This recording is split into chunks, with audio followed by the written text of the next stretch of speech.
अस्सलाम वालेकुम नाज़रीन, इस वीडियो क्लिप में आपको फरवरी, मार्च और अप्रैल की मौसमी सूरत-ए-हाल के बारे में कुछ मालूमात दी जाती है और ख़ास तौर पर टेम्परेचर बढ़ने के बारे में कुछ बताया जाता है।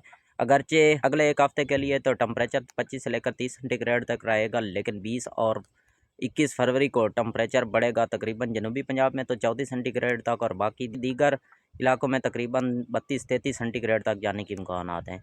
इसके अलावा 22 और 23 फरवरी को फिर बादल आएंगे और टेम्परेचर फिर 25 से लेकर 30 सेंटीग्रेड के दरमियान आ जाएगा।